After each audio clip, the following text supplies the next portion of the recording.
Your whole name? Beneficiary. Oh, he done this before.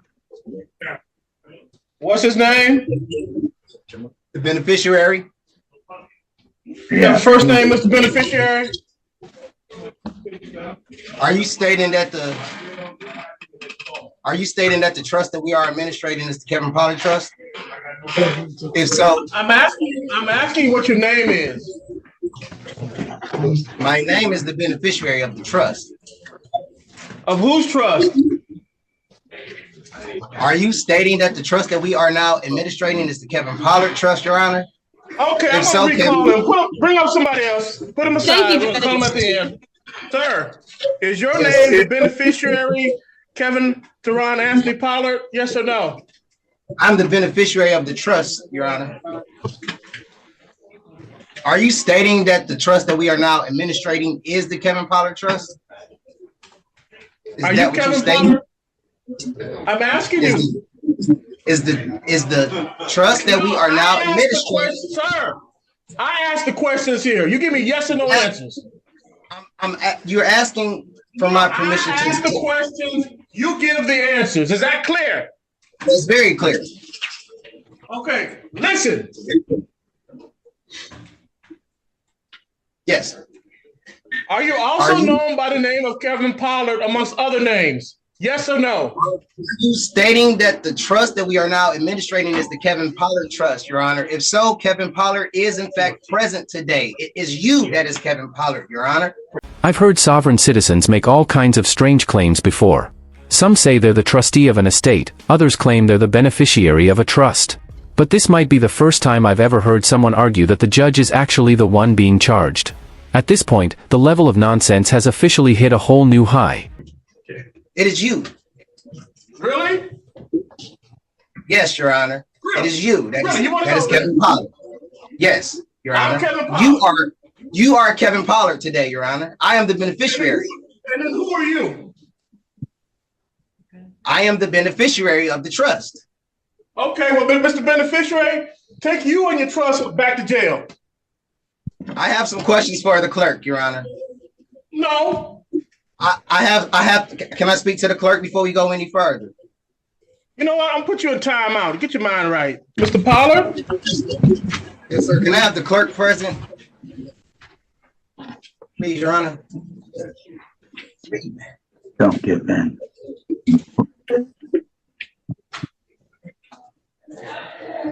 Please have the clerk present in the Zoom meeting. You know what? If you answer my questions, I'll consider it. Okay. What's the question? What's your name? The beneficiary. All right, Mr. Beneficiary, put you back in timeout. All right, beneficiary. I'm going to give you another chance in front of another magistrate. You know someone is being extremely difficult when it takes two magistrates just to get through a simple arraignment. The first magistrate tried to handle the situation, including putting him in a timeout at one point, but when the second magistrate stepped in, they used a much smarter approach to finally push the hearing forward.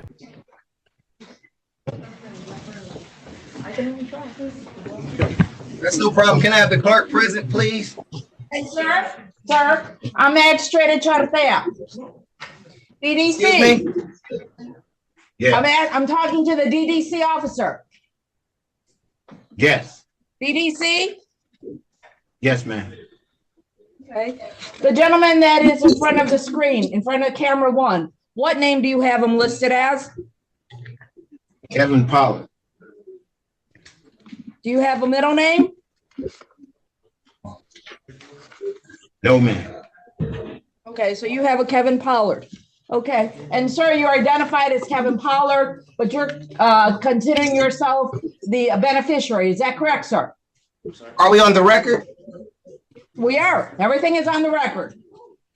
Okay. Are you stating that the trust that we are now administrating is the Kevin Pollard Trust, ma'am? I'm not administrating any trust because there is no trust in front of me. But what I'm asking you is, you call yourself the beneficiary. Is that correct? Yes, Your Honor. Okay, no problem. I have case number is 240-5538101.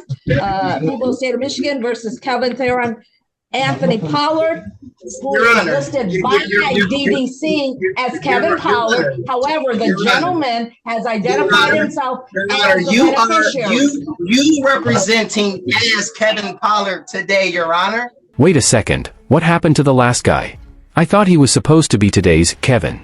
But I guess when someone spends too much time lost in sovereign citizen fantasies, they eventually reach the point where they think everyone is somehow the same person except themselves. Mr. Pollard, I'm not. Mr. Pollard, as your counsel, I am going to advise that you stop speaking and allow the judge to speak. Yes, ma'am. Counsel Kirkland. Good afternoon, Your Honor. Name- Shava Kirkland on behalf of Mr. Pollard, who has been advised of his rights, wishes to stand mute and waive the formal reading. Thank you. I'm going to enter plea of not guilty. Court dates are February 2nd, 2024. It is a probable cause conference, followed by preliminary examination, February 8th, 1:30 p.m. Both matters are in front of Judge King. The probable cause conference, it is at 8:30 in the morning. Mr. Beneficiary, you should not come over to the court. I thank you very much. You are under oath and you are on record. And I'm asking you, beneficiary, I have not sworn you under oath. I am under oath, so I am doing all this. I'm going to enter plea of not guilty. I already given the court dates while this case is pending, sir. Okay, there should be no contact with the individual. You are not allowed to state what the judgment is. That is my job. Mr. Pollard, I do want to let you know that the judgment. Okay. I have a question for the clerk. Okay. I have a question for the clerk. A moment. I have a question for the clerk. You will give an opportunity, sir. You will give an opportunity. Let me finish. The people, go ahead, Esteban. Yeah, the people are asking for $250,000 cash bond, no cash, no surety. If he's able to ever post bond, we'd like GPS tether with home arrest. The defendant, Your Honor, has a continuing situation where he entices young girls on the internet from Arizona in this particular case, and previously on 10/23/2023 in another case where he enticed people. He's been arrested 3 different times for criminal sexual conduct. The first case, he was found not guilty back on 5/15/2015. The 10/21/2023 case, where he was criminal sexual conduct 1st degree and also contributing alcohol to a minor, 2 counts of that, was at the exam dismissed without prejudice. In our particular case we have here today, Your Honor, the victim is from Arizona. She came here after having a relationship, not the victim, but one of the witnesses came here after having a 3-year relationship with this defendant on the internet. When she turned 18, she came to visit. And also, Mr. Pollard introduced her to another girl who is also from Arizona. The other girl brought her niece or her, I forgot who, the relationship, but her 7-year-old niece with her to visit Mr. Pollard. And what happened then, because the person was tired from traveling, she fell asleep in the living room. When she woke up, she went into the bedroom, and there was Mr. Pollard with the 7-year-old girl. He then said, "What are you doing?" And he says, "Well, we're playing video games." So the woman, the adult in the room, she falls asleep again. And then she is awakened by the 7-year-old girl and asked to leave. The 7-year-old girl then tells her mother that Mr. Pollard touched her, rubbed her, he says, okay? He said, accidentally is what he's trying to tell us what happened. The situation is she's told, the 7-year-old child has told TED Talk that he did this. He's told Protective Services that he did this. And as far as I'm concerned, Judge, he fits the category of a predator because he did the same thing in the 10/23/2023 case of enticing young people from other parts of the country, perhaps, I don't know where exactly, to come and see him on the internet. So we're asking for $250,000 cash bond, no surety, and GPS tether if he's ever be able to post bond, Your Honor. Thank you. Normally, a $250,000 bond might sound excessive. But considering the seriousness of the allegations and the person's history, it actually seems appropriate and justified in this situation. Counsel Kirkland, go ahead, Esteban, please. Thank you, Your Honor. I'd ask this court, understanding the seriousness of these charges, for a 10% bond if this court is not inclined to do a high personal bond. So one, I know the bulk of Brother Counsel's argument was this dismissed case from last year. I'd ask that this court sentence him based on these allegations and the facts and details surrounding this case. This is a 2020 case. And the woman that he met was 20 years old, or that came to see him was a 20-year-old woman, was not an underage woman.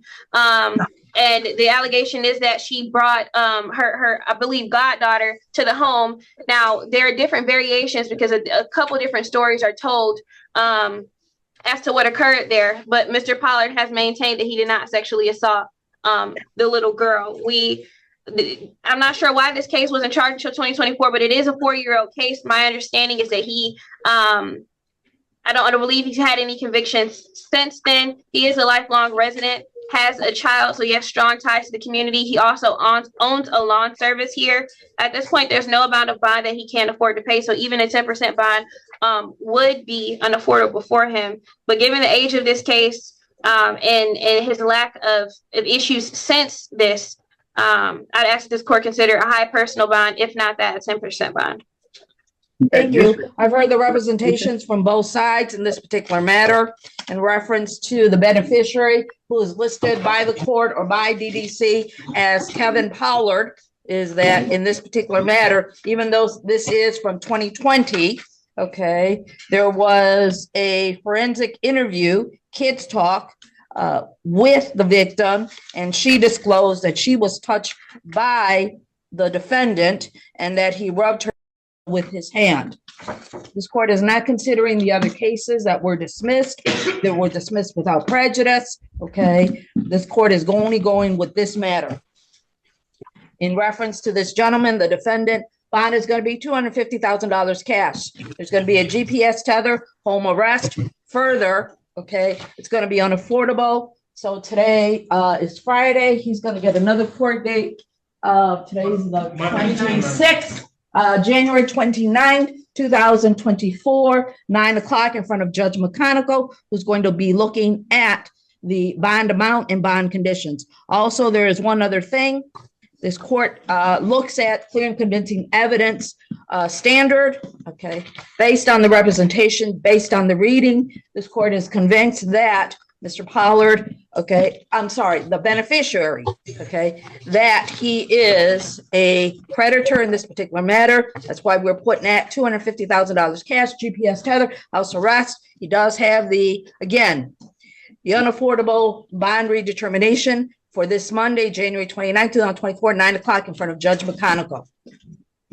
Also, there's another bond condition. He's not to be around any minor children. That concludes the arraignment of the beneficiary, also known as Kevin Pollard. Madam Clerk. Pretrial, Your Honor. You wish to talk to the gentleman that's in front of the screen. Judge. Okay. Just so for the record, is that the clerk has declined to talk to the gentleman in front of the screen. That is not fair. Thank you. That is not fair. You cannot do this. Under oath and on record, you cannot do this. I have rights, and you violated them, and you was not my judge. Okay, you go. Go ahead and do whatever. You cannot do that. And yet, they still went ahead anyway. It's funny how arguments about jurisdiction never really change the outcome in court. Before moving on to the bond review hearing, the first magistrate came back and handled the situation with a bit of dry humor, essentially pushing back on the sovereign citizen arguments and keeping the hearing on track. Over the dates. February 2nd, February 8th. February 2nd, February 8th. Bond redetermination Monday. Of this QV trust account that she are. Huh? What you say? Next is the bond redetermination hearing, which is usually granted when someone can't afford their bond. While $250,000 is widely seen as unaffordable, the judge isn't challenging the review itself. He just disagrees with the amount set earlier and wants to reconsider it. Yes, okay. What is the bond for your client? Is it $250,000? Cash, that's correct. Argument. Judge, my client's 38 years of age. He's on Social Security disability, Judge. I don't see any criminal history for Mr. Pollard, Your Honor. He lives in the city, does have a child. Your Honor, this alleged incident occurred back in 2020. So it's some 4 years ago. Obviously, it's a serious case, obviously. But it's 4 years old, Judge. He has no priors. I'm asking respectfully for a reduction in bond. The bond is $250,000 cash. Judge, I know the court will impose a GPS tether. I already know that, Judge. My client, in fact, Judge, he has a tether already on. He has a tether already on. Let me be clear about that. There's a misdemeanor, and I apologize, Judge, if I said something wrong initially. There's a misdemeanor that he has the tether for, so it's a misdemeanor. Okay. Your Honor. And he does a lawn care service, so he does have some work that he does, but the court doesn't have to worry about tether. I'm just asking for a reduction in bond to either a some type of 10% bond. I think 250,000, Judge, is excessive. Thank you. Okay. Mr. Prosecutor. Judge, the defendant on the screen today in the top left, he's being charged with sexually assaulting a 7-year-old. The assault allegedly happened at his house in his bed. Your Honor, this is an individual who allegedly is self-proclaimed part of the tribe of Judah. With driver game. Before moving on, I took a moment to look into the tribe of Judah that was mentioned, and what I found was a bit complex and controversial. The term tribe of Judah originally refers to one of the 12 tribes of ancient Israel, and some modern groups use this identity within broader Hebrew Israelite movements. However, certain offshoots of these movements have been controversial and have faced legal issues over time. One example often discussed in reporting is a group formerly known as the House of Judah in Michigan, which was led by William Lewis. He was later convicted in federal court under charges related to forced labor of a minor. These cases are often brought up in discussions about fringe religious groups and criminal behavior within isolated communities. This is also an individual that I actually had the opportunity to watch the arraignment regarding the defendant in this case. Gave the magistrate such a hard time that multiple magistrates actually ended up having to handle the matter because he wouldn't give up his name or his identity. Now, being charged with this and now knowing what his past is like, I may refrain from giving a magistrate or a judge my name as well. Because, Judge, the situation that Mr. Reagan is talking about that the defendant's involved in right now, it has to do with selling and furnishing alcohol to minors, to a 12-year-old and 14-year-old. It actually originally began as a criminal sexual conduct first degree where the defendant allegedly was having sex with the 12-year-old. But, Your Honor, based on apparently the idea that somebody didn't appear at a hearing, it was reduced to the selling and furnishing of the alcohol. So he has an ongoing matter right now, Judge. He's on bond. We have this particular matter, allegedly, where this individual ended up touching a 7-year-old's vagina. We have corroboration to that, Judge. And, Your Honor, with all due respect, the way that the people see this defendant based on previously being charged, now being charged with another CSC first degree, we find him to be a predator. Not only that, Judge, we find him to be mentally unstable. He's currently on a case regarding minors, 12 and 14 years old, and just plain and simple, Judge, we find him to be a danger to the community. Therefore, Judge, we do feel as though a high cash bond is appropriate. We do feel as though the magistrate got it right here in terms of the $250,000 cash, not just to this particular complainant, but kids, all kids. This is one of those individuals where we feel as though he poses a danger to everybody. I agree with the prosecutor's position, but the final decision isn't ours to make, it's the judge's responsibility. And now Judge Maconico is about to take the hearing in a more decisive direction.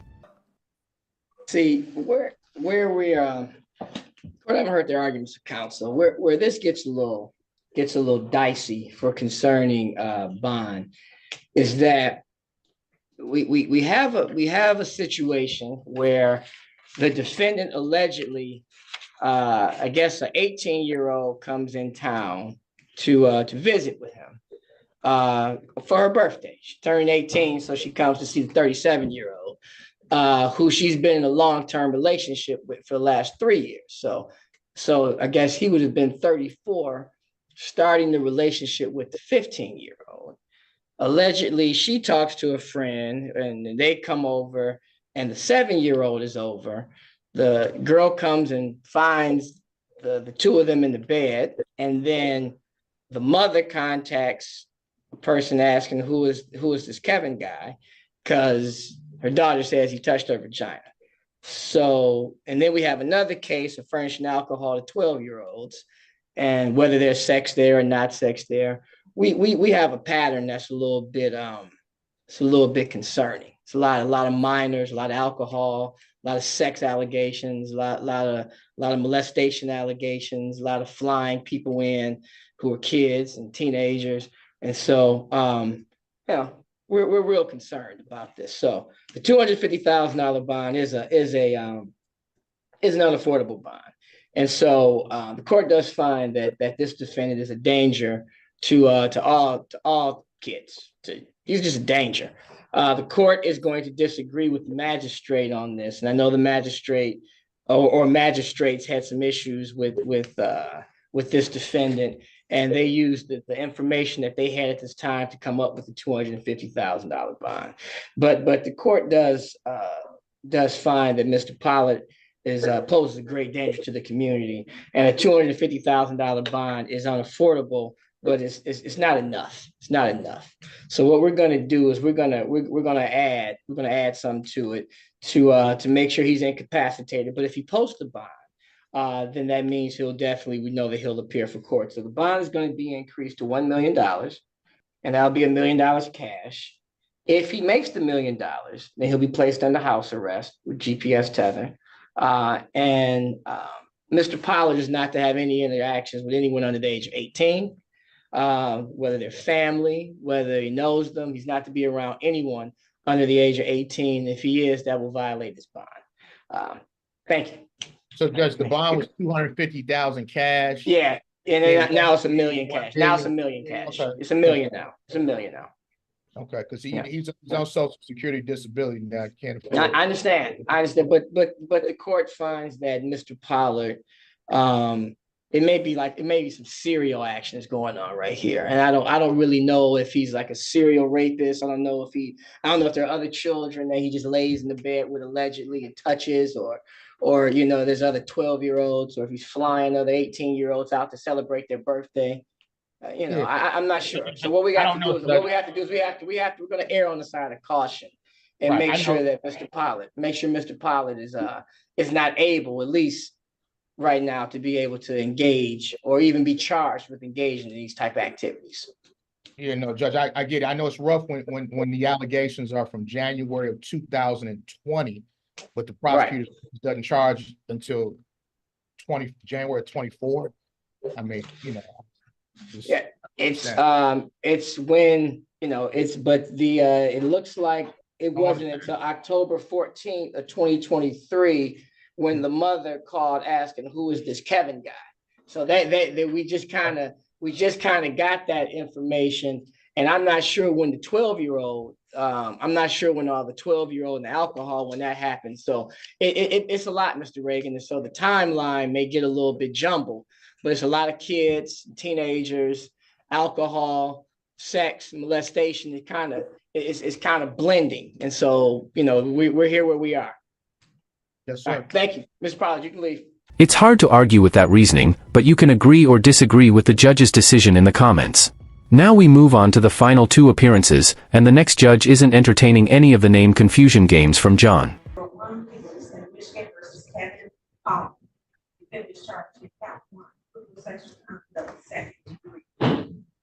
Appearances for the record, please. Good morning, Your Honor. Shelley Drain for the people, P number 60249. I'm standing in for the attorney of record, Assistant Prosecuting Attorney Erica Moses. And good morning, Your Honor. Nicole James, appearing on behalf of Mr. Pollard. My P number is 58961. All right. What's your pleasure, counsel? Oh, Mr. Pollard, unmute yourself and tell us your name, sir. Mr. Pollard. Have them unmute you so you can tell us your name.